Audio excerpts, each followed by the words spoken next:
Joaquim de Carvalho entrevista.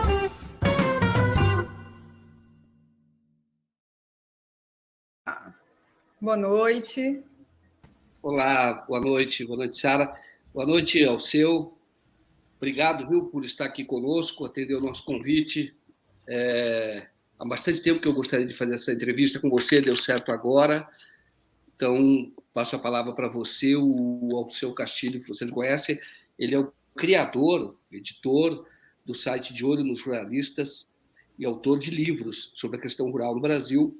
Um deles eu li, que é o livro sobre o Fernando Henrique Cardoso. Excelente livro, como que o Fernando Henrique Cardoso se tornou um grande proprietário de terras. Hoje tem terras aqui no interior de São Paulo, já teve lá em Minas Gerais, e ali o livro dele conta muito sobre a influência dos políticos do Fernando Henrique ou de pessoas que trabalham com ele na aquisição de terras no Brasil. Então, parece ser muito claro que a questão de terra no Brasil é, antes de tudo, uma exposição, uma demonstração de poder.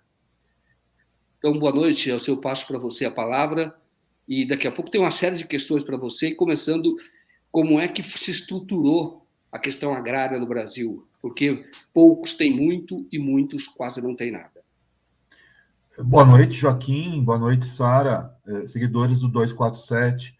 Bom, a história do Brasil é a história da questão agrária, essencialmente. Apenas há poucas décadas, a maior parte da população se tornou urbana, na virada dos 60 para os 70, e é claro que ainda é um país com uma matriz agrária gigantesca, a começar do próprio gigantismo territorial. Temos aí todo o marketing do agronegócio em relação ao seu papel nas exportações e no PIB, um marketing superdimensionado, inclusive, porque gera poucos empregos e isso se dá à custa de muita coisa, à custa de destruições, de violações de direitos e tudo.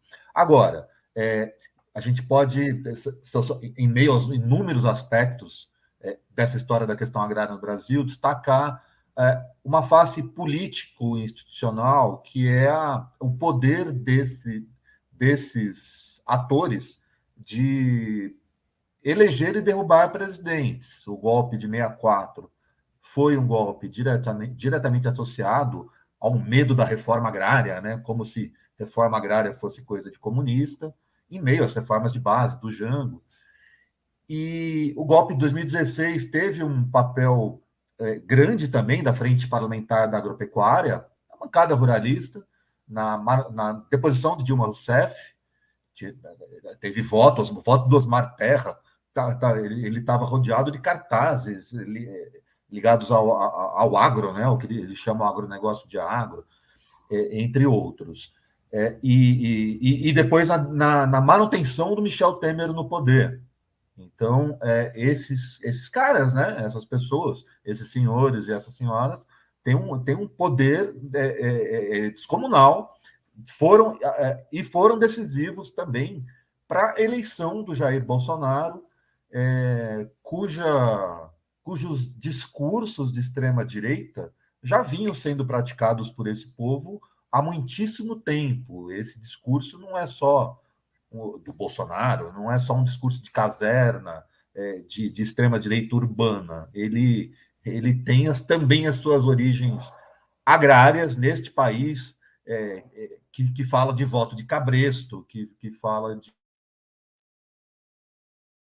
curral eleitoral, linguística, do coronelismo, né? A gente está no país do coronelismo, enxada e voto, o título do livro do Victor Nunes Leal, que nada mais é do que uma expressão mafiosa da economia e da política.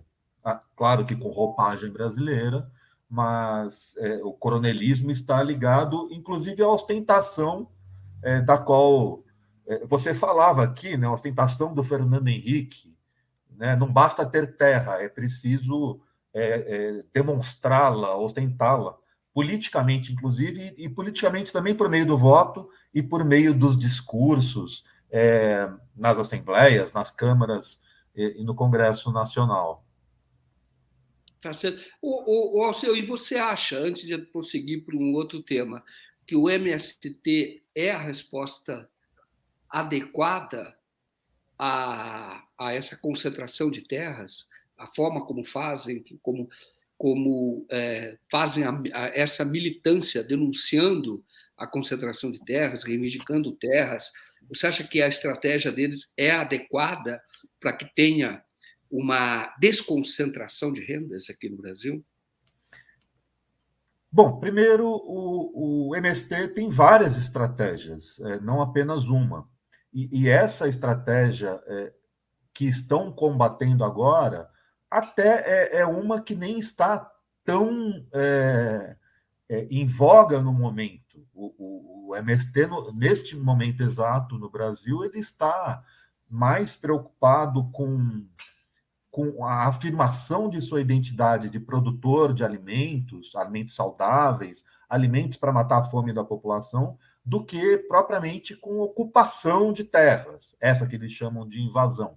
Não é que tenha abandonado as ocupações. As ocupações elas existem, são feitas em alguns contextos específicos, principalmente quando há não é só latifúndio improdutivo versus produtivo, não é isso, não. Quando tem crimes relacionados, crime de grilagem, crime de despejo de agrotóxicos, né? Portanto, envenenamento da população local, o movimento, não sou porta-voz do movimento, estou aqui analisando de fora com o lado de defensores de direitos humanos, sociais e ambientais. Mas o movimento ele faz as ocupações, não é dessa forma aleatória que a mídia corporativa tenta nos fazer crer. Agora, ainda respondendo a sua pergunta, Joaquim, importante pontuar que o MST é um dos movimentos, vários movimentos, é sim o maior dos movimentos sociais de camponeses, que se chamam também de sem terra, há outras expressões por aí, agricultores familiares, mais recentemente, até né, desde Fernando Henrique para cá, e assim por diante.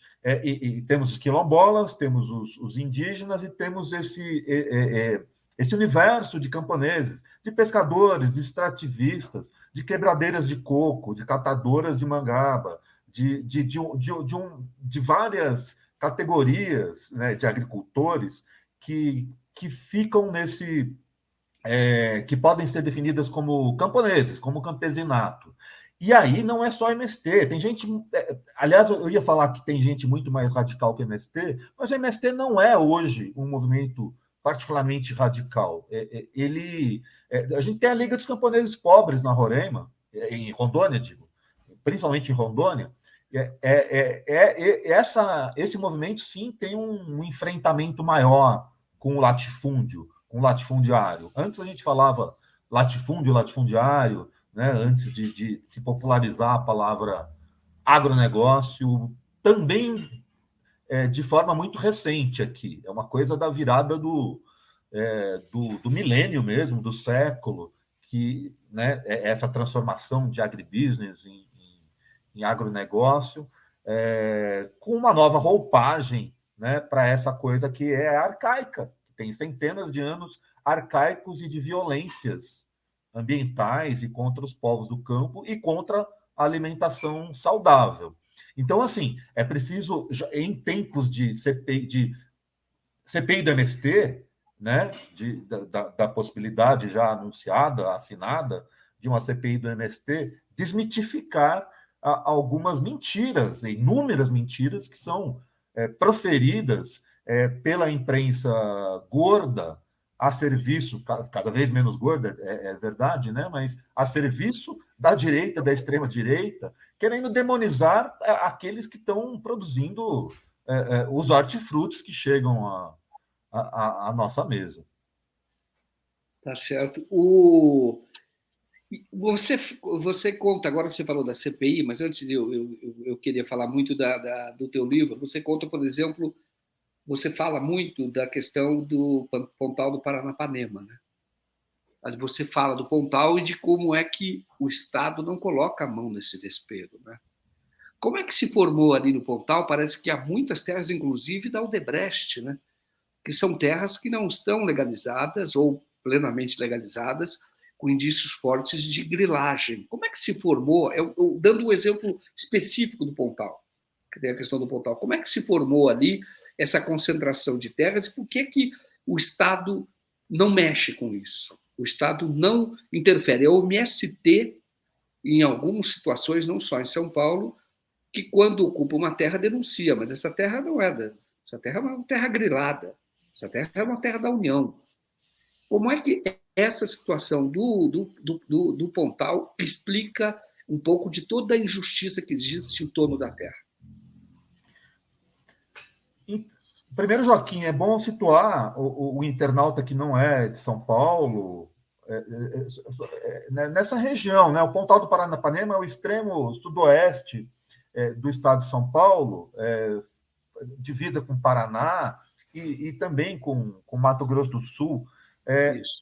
O Pontal era Mata Atlântica, eram terras públicas devolutas e uma região de Mata Atlântica. O insuspeito, Joaquim, o insuspeito Estadão, o vetusto Estadão, nos anos 50, fazia editoriais indignadíssimos com a destruição do Pontal.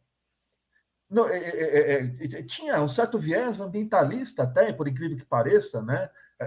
Tem alguns da família da família Mesquita, que ainda tentam ter essa roupagem, né? Mas na época tinha um pouco mais mesmo e indignados. E hoje, evidentemente, o mesmo jornal ele defende os latifundiários, né, filhos e netos que devastaram aquela região. E isso sintetiza o movimento. O que era absolutamente ilegal, flagrantemente ilegal, vai sendo naturalizado por essa mesma imprensa comercial, corporativa, como se essas pessoas estivessem lá há milênios, né? Há milênios, num país de 500 anos, e tivessem um direito natural, né? Posto pela natureza para estarem lá, né? E o Jean-Jacques Rousseau deve estar se revirando no túmulo a essa altura, né? Bom, aí o governador Abreu Sodré, vou rememorar as pessoas aqui em relação ao governador Abreu Sodré. O famoso apartamento em Paris, do Fernando Henrique Cardoso, nada mais era do que o apartamento, esqueci o nome da rua agora, mas o apartamento do Abreu Sodré, Robertão. E aí a questão é que o braço agrário do Fernando Henrique Cardoso, um empresário que se chama Jovelino Mineiro, um empresário agropecuário, ele era casado, ele é casado ainda, com a filha do Abreu Sodré, com uma das filhas. E aí, na prática, era o Jovelino Mineiro que operava isso. Jovelino Mineiro que o Fernando Henrique Cardoso chama de Nê, com a máxima intimidade. Mineiro, Nê.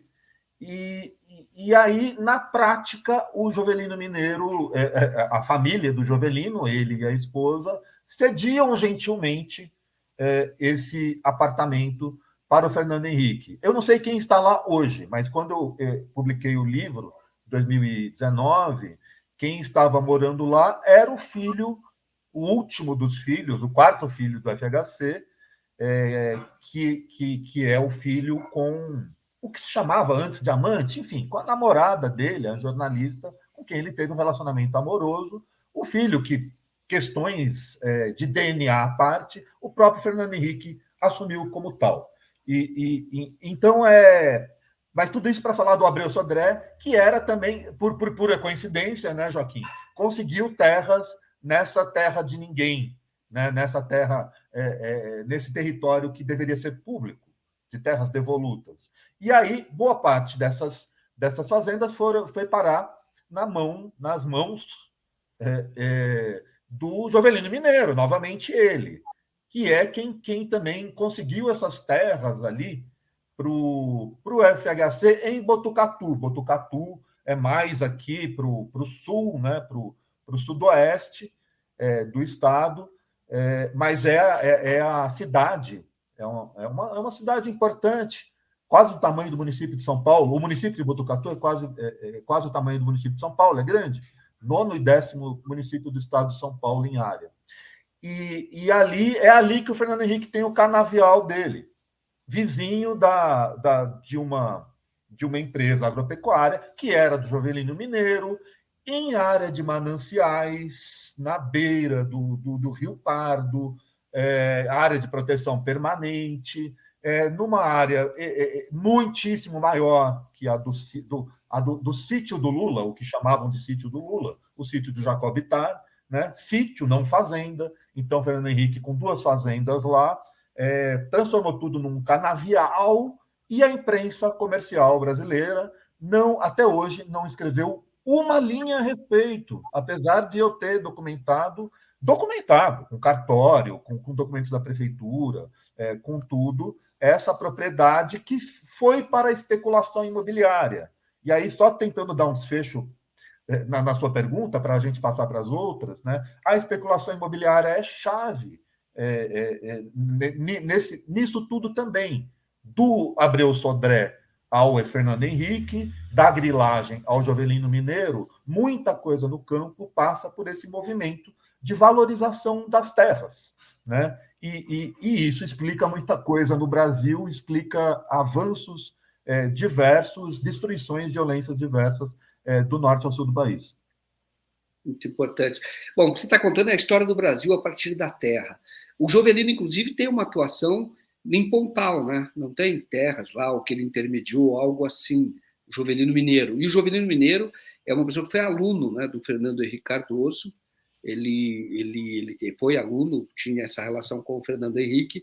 E só dando uma informação, há mais uma amiga do Fernando Henrique, cujo nome não posso dizer, mas me falou que, na verdade, não há dúvida de que o apartamento da Avenida Foch, lá em Paris, custa 14, 15 milhões de euros. O apartamento, tá?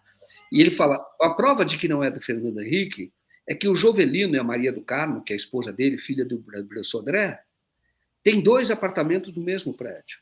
Ele falou, por que comprariam 2 apartamentos? Tem 2 no nome deles. Um no nome da Maria do Carmo, outro do Jovelino. E um é usado pelo Fernando Henrique. Então, na verdade, é do Fernando Henrique Cardoso.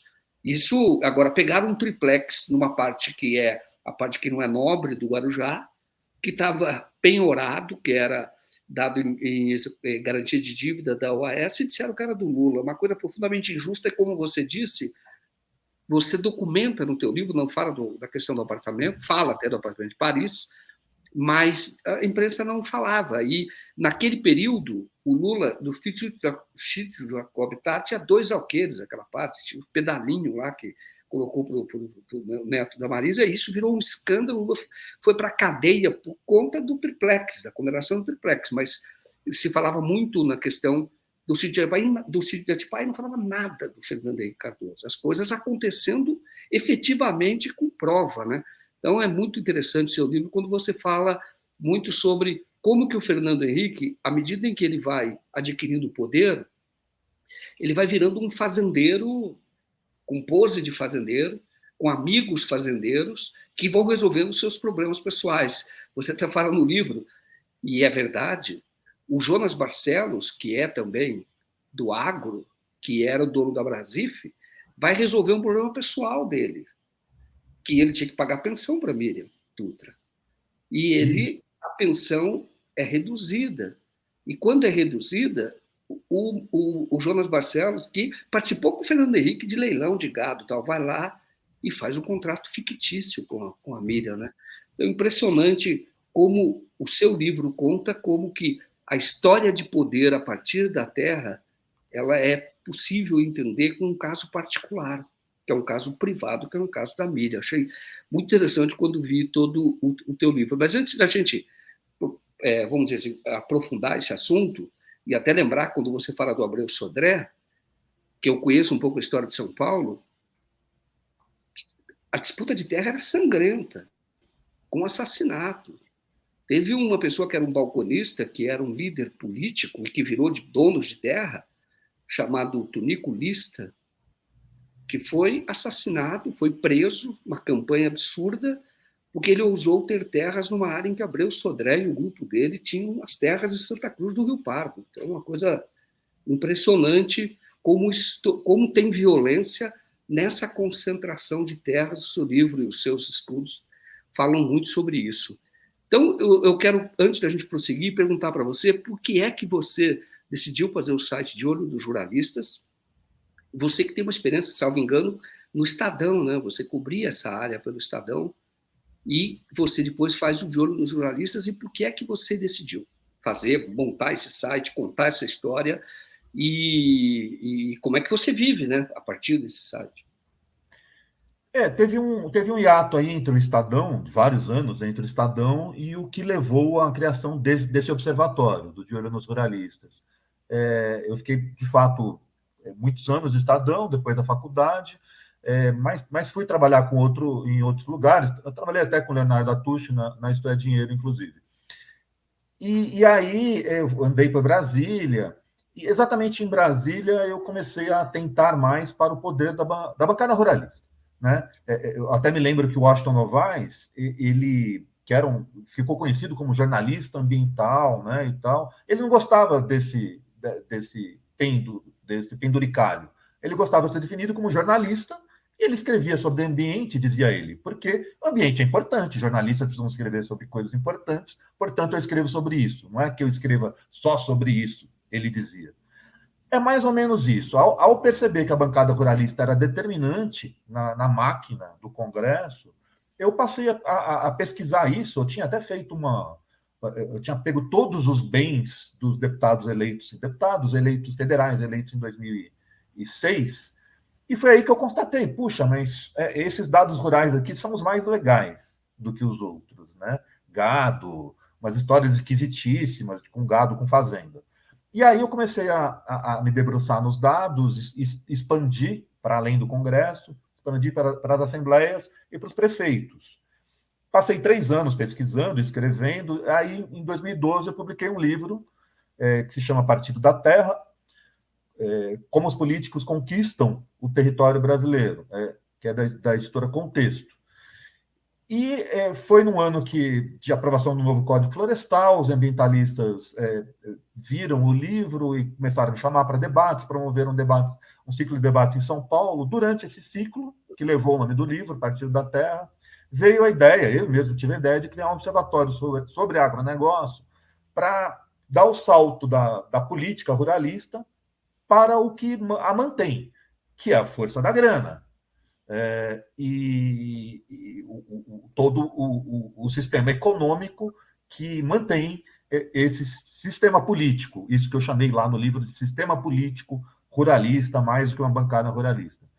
E aí, 2013, 14, vieram esses debates e a gente começou a fazer umas lives, umas entrevistas, como essa que a gente está fazendo aqui, guardadas as diferenças de época e tudo, que se chama hoje de live, de streaming. A gente tentou fazer lá 14 programas, mas sem dinheiro ainda, cada um tinha um outro trabalho e tal, até que no fim de 2015 a gente falou, puxa, era época de vaquinha virtual, vamos fazer uma vaquinha virtual para juntar um dinheiro para alguns meses. E assim foi feito. A gente juntou dinheiro para 7 meses, eu, André Takahashi, Patrícia Cornius, para colocar o projeto no ar, e aí montar uma campanha de assinaturas e começar a passar o chapéu, com editais, fundações que bancam projetos socioambientais para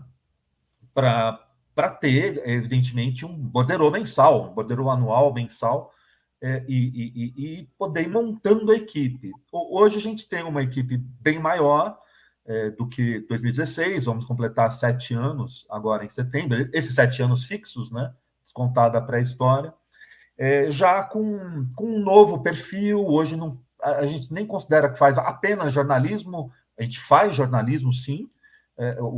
Eu sou jornalista, mas muita gente na equipe tem outra formação. É historiador, é geógrafo, é agrônoma, internacionalistas, no plural, e com isso a gente vai afirmando uma face de observatório mesmo, né, que tem uma parte técnica envolvida, a gente entende do assunto, né, para poder criticar, para poder fiscalizar esse setor da economia e seus abusos. E aí, então, hoje a gente tem não somente as notícias, reportagens no nosso site, mas e os vídeos no nosso canal, que também são uma expressão importante, mas também o que a gente chama de relatórios, de dossiês, de documentos de 50, 100 páginas. A gente acabou de lançar dois, um este mês, outro no mês passado, sobre determinado tema, aí esmiuçando com mapas, com cartografia, com pesquisa extra e com reportagem também, alguns aspectos da política brasileira, da economia brasileira, de nossa história. Entendi. Alceu, mas quem é o cliente desses relatórios, por exemplo? Isso é destinado ao público em geral ou tem um cliente que tem esses estudos, precisa desses estudos? Eventualmente tem uma fundação, vou citar aqui uma organização londrina que precisou de um documento sobre um caso no Mato Grosso do Sul, envolvendo na época, um fazendeiro que é centenário aqui de São Paulo, morador dos Jardins, que estava vivo ainda, o Jacinto Honório da Silva Filho, que tinha, né, a família ainda tem terras no Mato Grosso do Sul, em território Guarani-Kaiowá.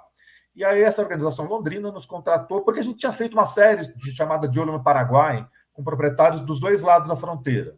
No Brasil, principalmente Mato Grosso do Sul, Paraná, e no Paraguai.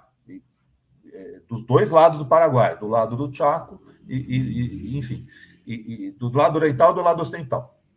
E aí essa organização londrina nos contratou, olha, que a gente quer que vocês aprofundem essas informações sobre essa fazenda, que se chama Brasília do Sul, ironicamente, e a gente fez esse relatório, foi um dos documentos que mais circularam, por conta da divulgação dessa organização londrina. Então, existem esses trabalhos, a gente já fez consultoria para alguns e algumas documentaristas no Brasil e no exterior, documentaristas, cineastas mesmo, né? Produção audiovisual, seja com pesquisa, seja com entrevista, com consultoria mesmo, e aí a gente foi diversificando essa cartela. Mas alguns desses dossiês, inclusive esses que eu citei, de maio e abril, um sobre terras indígenas, sobre posições em terras indígenas, e o outro que a gente acabou de soltar sobre terror agrário, esses a gente fez com o borderô geral do De Olho, que é diversificado, passa pelas assinaturas também, mas hoje a gente tem financiamentos diversos que vão se sobrepondo, e a partir deles a gente vai apostando nos temas que a gente considera, alguns dos temas que a gente considera os mais importantes para o país. Alceu, você sabe que quando eu fiz o documentário, estava apurando o documentário do Sérgio Moro, então eu estive em Cascavel. Aí, conversando lá com o ex-prefeito da cidade, ele me contou como foi formada Cascavel. Então, era uma área que até bem pouco tempo atrás eram áreas da União, eram públicas, mas tinha ali famílias que moravam ali, tinham a sua terra e ocupavam, né? As pessoas que moravam ali tinham terra, não eram nem terras muito grandes, porque não tinha delimitação. Então a pessoa pegava uma terra ali, plantava, criava gado, etc., e eram famílias que ficavam ali. E aí houve o fenômeno, isso há pouquíssimo tempo, no Pará, o fenômeno dos jagunços. Então, os caras que queriam concentração de terras, eles iam pegando terra que não era de ninguém.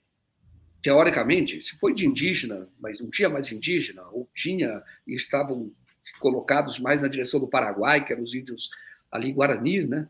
Que estavam mais jogados. Então, ele falou o seguinte: qual era a prática? O jagunço ia e amedrontava as famílias para saírem, e iam pegando todas as terras. E eles ficaram ricos, são famílias que são ricas hoje. E aí você aterrorizava, Porque no caso desse pequeno do agricultor que estava lá com a família, ele chegava, ele colocava do lado vários jagunços e começava a aterrorizar para o cara sair. Se o cara não saía, matava um animal dele ali. E depois o cara sumia. Dali eram jagunços e eram assassinados. E assim foi formando a cidade de Cascavel, que é uma cidade rica. Tá? Mas a formação é essa, um ex-prefeito de lá me contou, né? Então, eu conto para você que a história, neste caso específico, nós estamos falando de algumas décadas. Então, neste caso específico, você pode comprovar muito a questão de sangue mesmo, né? O Requião fez uma campanha uma vez e ele denunciava o envolvimento da família Martinez com jagunços, até produziu fake, produziu um jagunço, tinha jagunço, só que ele colocou um jagunço fake ali, mas a história é verdadeira, isso que ocorria. Então, o que eu quero perguntar para você é o seguinte, isso vocês documentam, é possível documentar, mas eu queria chegar um pouco para trás. Muita gente fala que o latifúndio é consequência da própria ocupação do Brasil pelo europeu, pelo português, que foi a partir das capitanias hereditárias. Há relação entre as capitanias hereditárias e grandes extensões de terra, essas propriedades, ou essas grandes propriedades foram feitas como esta ali no Paraná, no caso do Paraná, no sudoeste, né? Acho que é o sudoeste paranaense, ou de várias outras áreas do Paraná, que foram ocupados muito por fazendeiros paulistas, e foi na base da violência, quando tinha ali pequenas famílias, pequenos produtores. Ou isso é mais recente? Tem alguma relação com as capitanias hereditárias? São dois movimentos simultâneos. Eu vou começar falando de Cascavel. O que aconteceu em Cascavel, isso que eles chamam de a sagrada propriedade privada, né, Joaquim? Eles remetem ao sagrado propriedades que foram frutos de violência, de expulsão de poceiros, de camponeses, de indígenas, que é o caso. Essa expansão específica do Paraná para o oeste foi movida a sangue indígena, Guarani e Biá principalmente, não somente, mas e eles estão lá em disputa ainda.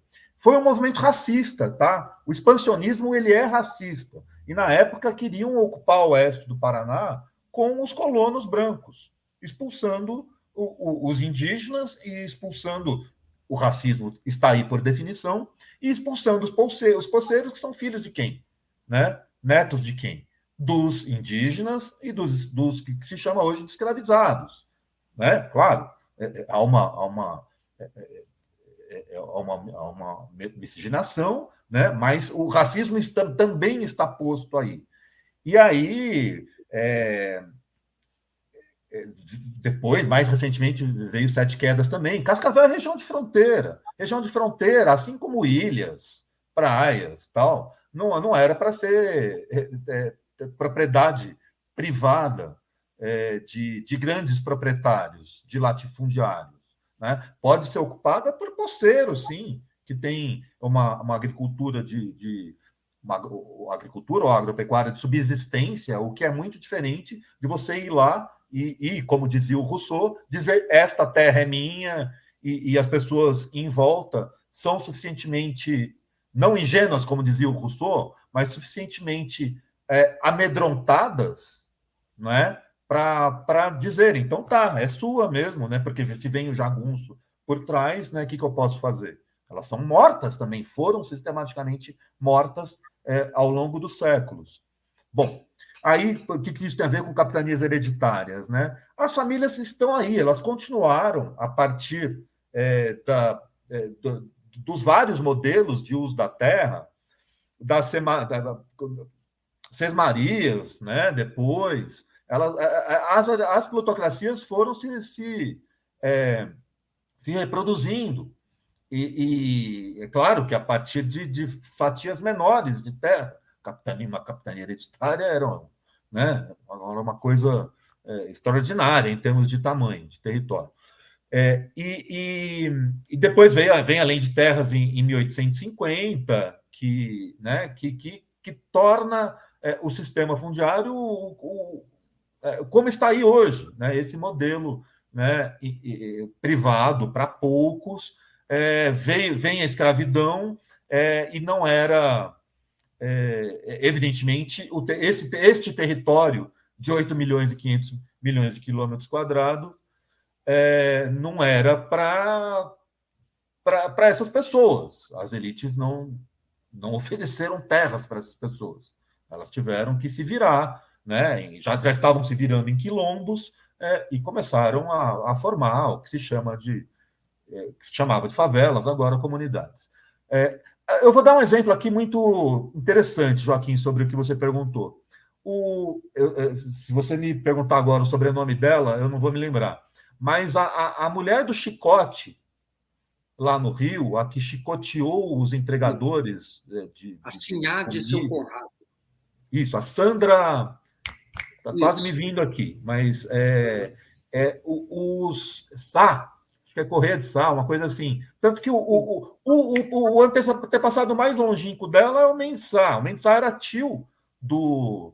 Acho que era até homônimo seu, se eu não estou enganado, mas agora eu não lembro se era Joaquim ou Sebastião, tudo igual, né? Mas esse antepassado dela foi governador do Rio, é o que dá nome à Ilha do Governador. A Ilha do Governador se chama Ilha do Governador por causa desse antepassado dessa Sandra, da chicoteadora. Eu não sabia, cara. É. Nossa. Sandra Matias, tem aqui o nome dela. Isso, Sandra Matias, aí tem, antes do Sá, acho que tem um outro sobrenome. Correia de Sá. Correia. Sandra Matias Correia de Sá. Correia de Sá, então, Correia mesmo, Correia de Sá. Então, esse governador já era um Correia de Sá. E ele tinha um engenho na Ilha do Governador, né? E por isso que a ilha levou esse nome, e tinha um engenho também em São Conrado, olha aí.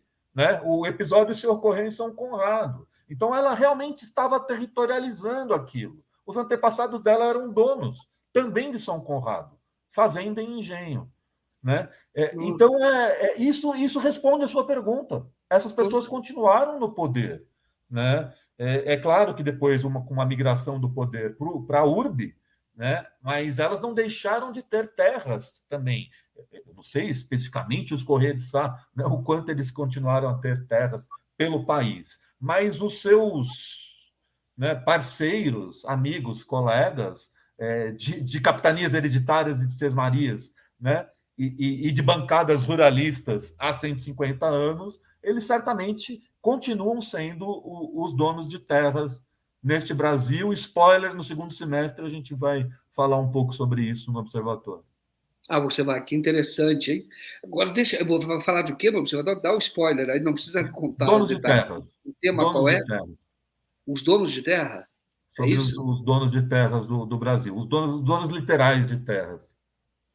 Mas eu não isso, posso dar mais spoiler que isso, porque.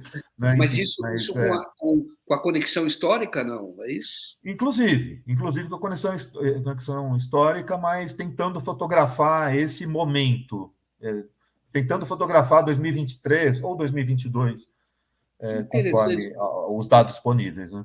Alceu, eu uma vez conversando com o Gessé, está no livro dele, na verdade, diz o seguinte: o Brasil tem indústria, mas o Brasil não tem líder industrial. Então, uma das apostas vamos dizer assim, que seria a própria social-democracia, é uma aliança, que seriam os socialistas com o capital industrial, mais ou menos o que foi feito em alguns países, porque o capital industrial tem interesse em que haja renda para poder, inclusive, vender, para desenvolver.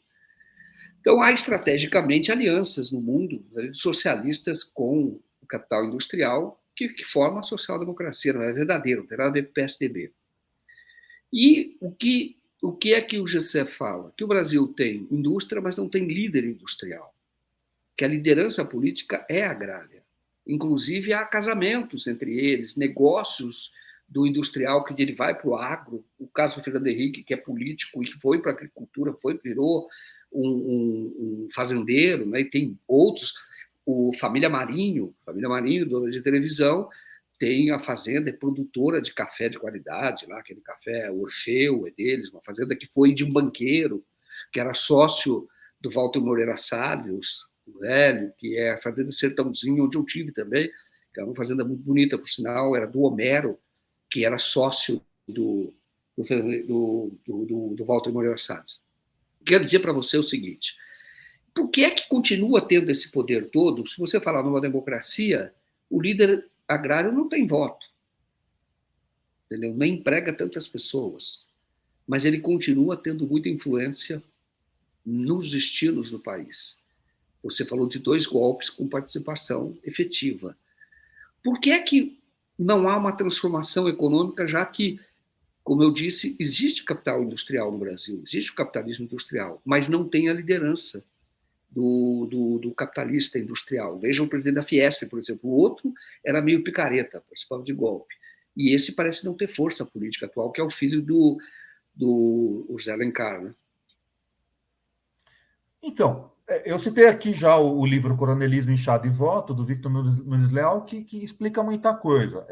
Agora, esse cabresto original, que era, né, que já era uma metáfora em relação ao período da escravidão, mas o cabresto no sentido de controle do voto, né, dos trabalhadores, né, da comunidade que girava em torno daquela economia, dos usineiros e tal, né, esse cabresto ele continuou dessa forma já metafórica e continua hoje a partir do cabresto eletrônico. Então, não é à toa que você tenha citado a família Marinho, a gente poderia citar aqui N donos de meios de comunicação, que também são donos de fazendas e de empresas agropecuárias. Portanto, o controle continua.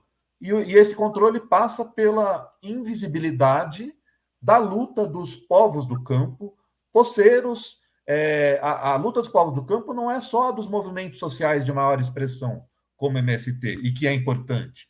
É uma luta que se dá lá na ponta, e uma luta de resistência, porque os jagunços chegam lá em nome desses homens de bem e para roubar suas propriedades ou para despejar veneno, e o que não deixa de ser uma forma de terror agrário, agroquímico.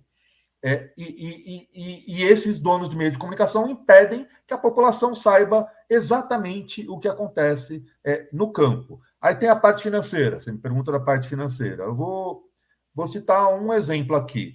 Eu ouvi o Altamiro Borges há pouco falar da Grishow em Ribeirão Preto. Um dos empresários que estavam lá era um banqueiro, era um dos netos do Amador Aguiar, portanto, um dos donos do Bradesco, filho da Lia Maria Aguiar. Salvo engano, Marcelo, agora, mas não tenho certeza. Mas ele é um dos conselheiros do Bradesco, presidente do conselho e tudo. E ele estava dizendo na AgriShow, em entrevista a um veículo amigo, que o Bradesco nasceu no meio rural. E, de fato, muitos desses bancos nasceram no meio rural para o mundo rural, a partir do singelo fato de que este país era e ainda é, em boa parte, né, produtor de commodities e tudo. Aí entra uma questão também do endividamento. Né? Se o fazendeiro fica endividado no banco e tal, ele vai pagar com o quê? Ele paga com fazenda. Então, esses caras, esses banqueiros, acabaram formando impérios, todos eles. Donos do Bradesco, do Itaú, do Unibanco, né? Da Safra, Safra entre outros, com hectares adicionais obtidos durante a ditadura, a preço de banana, no Araguaia, no Mato Grosso, né? Então, esse pessoal do financeiro, ele sempre teve motivos inúmeros para acumular também terra e não somente capital, né? Eles jogaram e jogam com a renda da terra, por um lado, e com o capital de outro, e ambos numa lógica expansionista. Para aumentar a renda da terra, você tem que adquirir terras mais distantes do que a original. Isso é teoria da renda da terra. E o capital também, por definição. Nenhum teórico de direita negará essa condição do capitalismo, né, de precisar expandir num planeta finito. Então, e aí a gente poderia ficar a noite inteira aqui contando casos, né, de pessoas que tiveram essa interface financeira. O Jorge Paulo Lema, Banco Garantia, ele surge de uma empresa de finanças, do Sabá, que era essa empresa do Sabá, do amazonense, Sabá, dois dos sócios deles, aliás, vários dos sócios, crianças da Sabá, eram o Pazuello, o próprio Eduardo Pazuello, hoje o deputado Eduardo Pazuello, o irmão dele, flagrado em Manaus, com exploração sexual, estupro, crime organizado, participação em, como é que chama? Grupo de extermínio e tal, Alberto Pazuello, ambos radicados no Rio, né?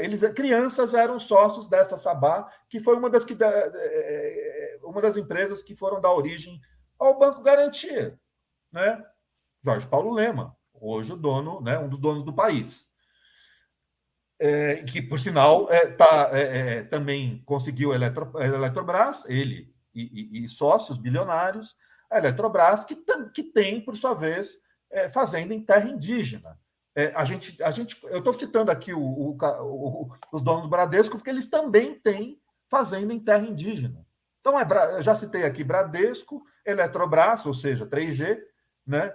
Entre várias outras empresas nacionais, multinacionais, muitas do campo financeiro, ou financiadas por grupos mundiais, fundos internacionais, dos Estados Unidos, dos Emirados Árabes e tal, com sobreposição em terra indígena, né? Então, olha aí, a modernidade de um lado, o discurso da sustentabilidade, greenwashing de um lado, e do outro, invasão de terra indígena, em muitos casos trabalho escravo, em muitos casos grilagem, né?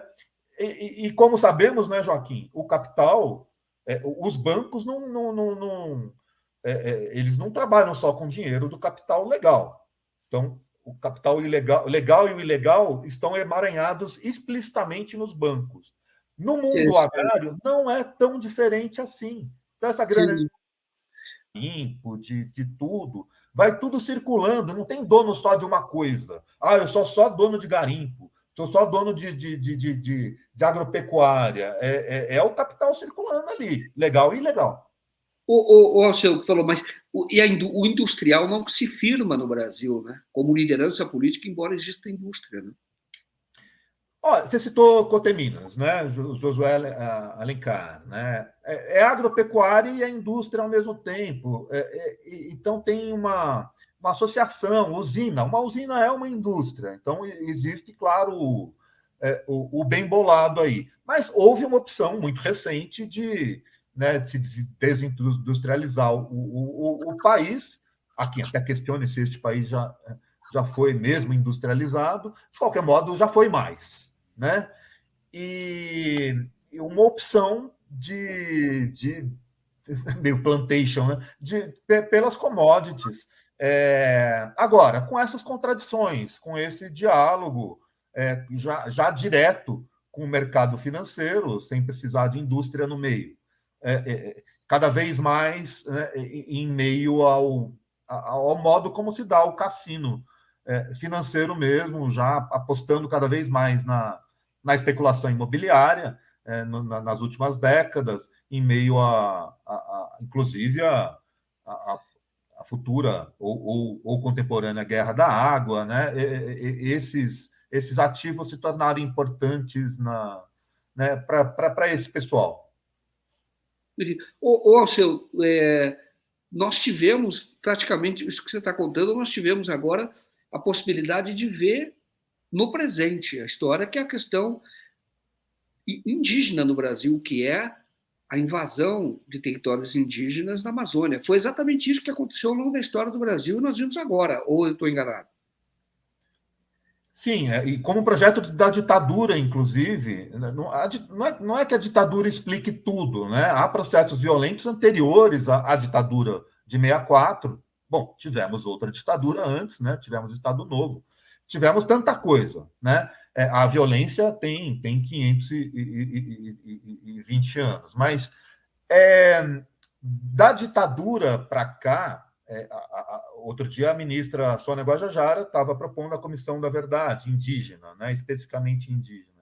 Da ditadura para cá, houve extermínios específicos na Amazônia, dentro de uma lógica de marcha para o oeste, integrar para não entregar, né? Era um dos slogans, e outro slogan lá comum era matar uma Índia, matar um índio para pegar uma Índia. Isso era muito falado na Amazônia, né? Nossa. Porque eles precisavam matar o homem para ir lá e estuprar, né? Estuprar, capturar a indígena. E eles rasgaram com a Transamazônica, com a desculpa de combater a guerrilha do Araguaia, combater o comunismo e tudo. Foram rasgando e rasgando muita coisa. E com a assinatura de empresas do Sudeste, do Sul, maravilha, muitas delas multinacionais, né? Dos automóveis, bancos, né? O próprio Bradesco mencionado, Ford, né? Não tivemos até lá hoje, né? Fordlândia. Então, portanto, capital internacional, à custa de milhares de vidas indígenas, né? Só o que a Comissão da Verdade apurou, a Comissão da Verdade sem adjetivos, em uma espécie de anexo lá sobre a morte de indígenas, a partir de algumas etnias, detectaram mais ou menos 9 mil mortes, fora os camponeses. E, portanto, 18 vezes mais do que o número de mortes dos resistentes urbanos, né, assalariados, classe média e trabalhadores, não só urbanos, alguns rurais também, mas que, né, portanto, uma escala de destruição muito grande. Essa destruição continuou para muitos povos, para muitas etnias. A democracia nunca, jamais existiu, claro, né? A gente vive em ilhas de democracia, ilhotas de civilização, mas esses mesmos atores que se dizem empresários, homens de negócio, que se dizem homens de bem, eles são os que promovem essa violência contra os indígenas e demais povos no campo, com ou sem bolsonarismo. Evidentemente, Entendi. governos como de extrema-direita, governos como o do Bolsonaro, ou mesmo o do Temer, potencializaram e potencializam essas destruições. Uma hora é tão pouco para falar desse assunto, você puxa uma pena, você falando, vê um monte de galinha. Você pega o seguinte, porque é uma história que vem, e entendeu? O que eu falo para você que é uma coisa que realmente é um tema muito importante e explica muita coisa no Brasil, todo esse interesse pela grana, pela acumulação do capital a partir da terra e da riqueza que a terra gera, ou do subsolo também, o ouro, o gado em cima, entendeu? E você vai, e essa é a história do Brasil, de certa forma, e tivemos uma intensificação nos últimos tempos. Agora eu vou perguntar para você que é um novo capítulo. O que você acha que vai ser a consequência? O Supremo autorizou, não confirmou uma liminar que autoriza estrangeiros, de certa forma eles já compravam terras, né? Você citou a Ford, a Vox, mas os estrangeiros podendo comprar terras no Brasil. Havia uma discussão, a BEI é contra, inclusive, entrou com esse recurso no Supremo. Qual a consequência disso? Porque a sociedade rural aprova, porque eu acho que tem um interesse imediato, que é a valorização de terra, aumenta quem quer comprar.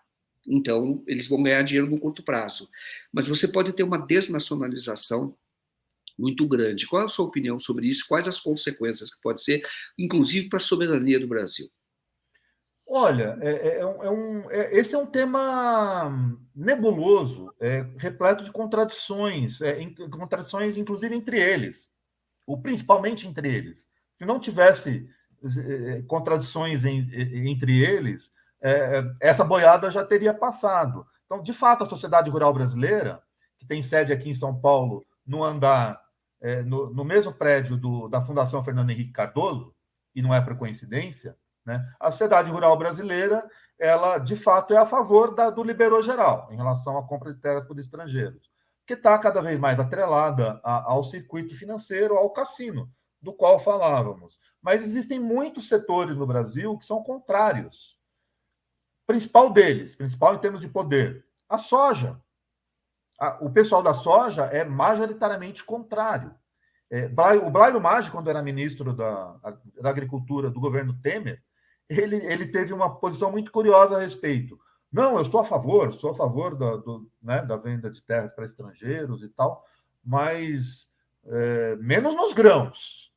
menos na soja, no milho e tal. Ora, ele é um dos maiores produtores de soja e milho do mundo.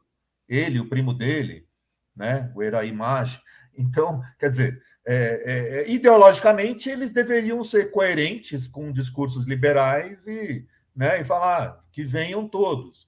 Mas aí vem realmente essas contradições internas. O Bolsonaro, ele veio com um discurso de contra isso. Não queremos vender o Brasil e tal. Ninguém, em sã consciência, minimamente informado, achará que o Bolsonaro, que prestou continência, né, para a Estátua da Liberdade, para a bandeira americana, não lembro, para a bandeira estadunidense, que ninguém pensará que o Bolsonaro é um real nacionalista, né? Mas ele jogou para a plateia com esse discurso, e, de certa forma, parece que o André Mendonça fez esse papel no Supremo. Está em disputa ainda, Joaquim. Não significa que está liberada a terra para estrangeiro ainda, além do que já está, além dos subterfúgios que eles encontram a partir de vários cavalos de Troia, né, empresariais, jurídicos, como que se diz a expressão, né, a ponta de lança aí, laranjas e tal, adquirirem terras, né?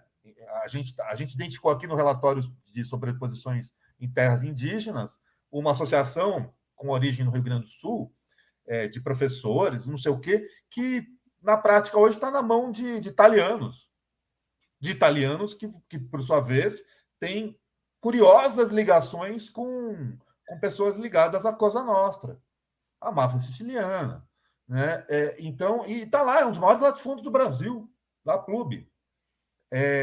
Então, assim, é complexo, muito estrangeiro já tem terra, a gente mostra isso vários casos nesse relatório chamado Os Invasores, que, por sinal, acabou hoje de ser lançado em inglês e em espanhol, então podem acessar lá no nosso site, tem um resuminho no YouTube também, no nosso canal, Invaders, a versão em inglês, e Los Invasores, né, a versão em espanhol. Várias empresas estrangeiras.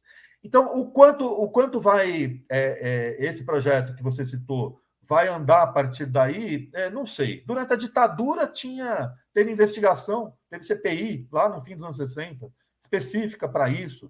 Depois veio uma lei, exatamente no início dos anos 70, para tentar barrar esse movimento, numa época em que os militares eram também supostamente nacionalistas, né?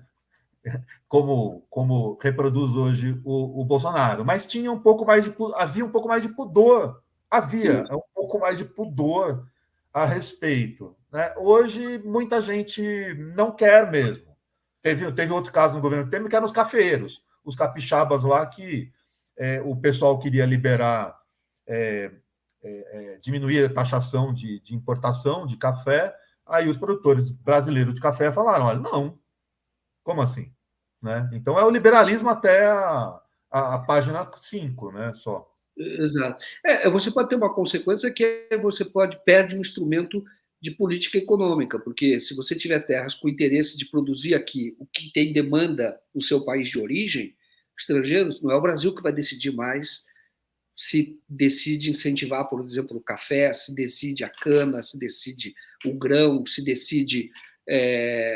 a pequeno agricultor é diferente, mas se a terra começa a ficar muito cara, se tiver essa demanda, os estrangeiros vão comprar do pequeno agricultor também. Então, você perde um instrumento de soberania econômica até. Você pode perder em tese.